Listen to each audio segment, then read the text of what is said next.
Bismillahirrahmanirrahim. Assalamualaikum warahmatullahi wabarakatuh. Jadi hari ni tuan-tuan, saya nak share dengan tuan-tuan pasal BSF sikit lah. Tapi untuk video yang semalam tu, yang pasal anjing tu kan, kita dah selesai kan. Tapi masih ada lagi cubaan tuan-tuan. Tuan-tuan tengok ni ha. Ni ayam saya pun dah tinggal banyak ini sahaja. Ni ha. Masih ada cubaan lagi tuan-tuan. Ni dia tak lepas masuk. Itu sebab kita dah buat ni. Jadi nanti petang kita tambah lagi lah kayu sini, bagi terus dia tak lepas. Nak tukar jaring, nak beli tu pula kan. Sekarang kita tengah ada kayu, kita pakai kayu dulu. Ya, sebelah sini tak ada cubaan. Sebab ayam pun dah, yang ni belah sini dah kiok. Reban dah kosong, kita kena sanitize balik. Nanti saya akan buat video sanitize. Kita tengoklah dulu tuan-tuan. Ini sajalah yang tinggal. Semoga kita kuat lah. Peternak-peternak itu pun adalah bunyi juga, saluran pernafasan. Saya baru dapat info, ada yang cakap ni bukan sampah. Ini sejenis penyakit virus jugalah, kuman bakteria. Nama dia gumboro. Lebih kurang lah nama penyakit tu. Masih boleh diubati, tapi tipis lah. Ini pun tengah menggeram tapi sakit. Ni telur-telur. Telurnya besar. Simpan dulu atas ni. Ni untuk kita makan je lah telur dia ni. Jadi tuan-tuan, hari ni saya bukan nak share pasal reban ni, tapi cuma itulah, masih ada serangan lagi.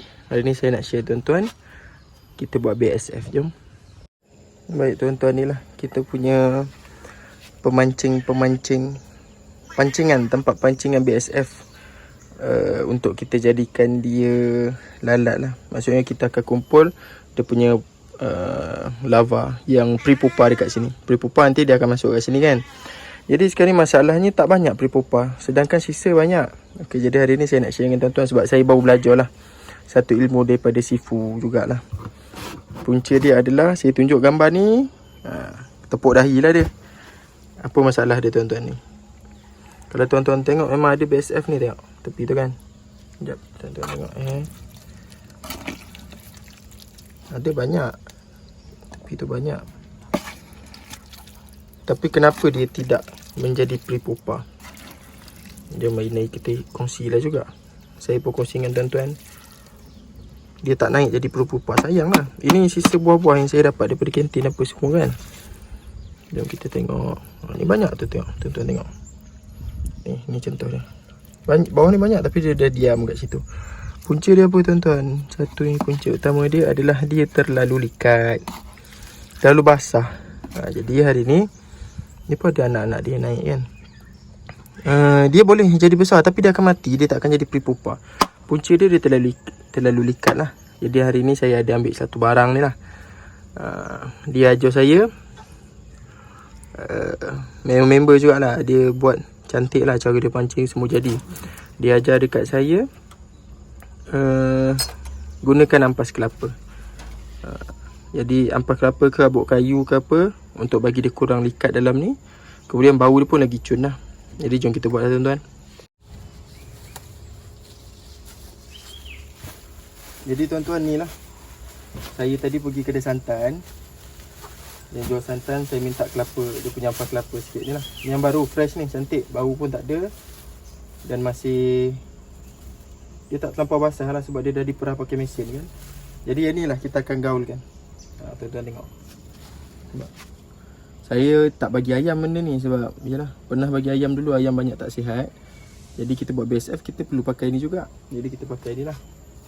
Cikgu saya ajar macam tu, saya share lah dekat tuan-tuan kan, supaya kita sama-sama maju. Jadi jom tengok kita isi dekat dalam ni.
macam tuan-tuan. Jadi inilah hasil dia.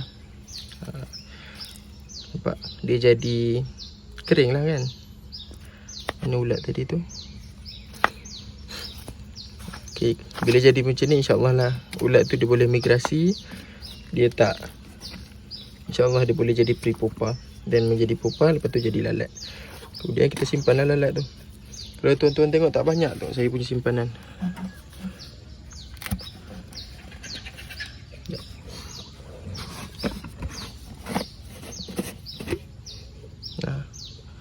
Satu je. Besar memang besar. Tapi satu nak buat apa? Baik kita pancing yang liar je. Jadi yang ni insyaAllah kita buat balik cun-cun punya. Tuan-tuan pun doakanlah. Tuan-tuan pun kalau saya dah share dengan tuan-tuan ni takkan tengok saja kan. Yang ada perkelapangan tu buat. Jom kita sama-sama buat. Bagi maju sikit kita punya orang Melayu. Jadi terima kasih tuan-tuan. Assalamualaikum warahmatullahi wabarakatuh.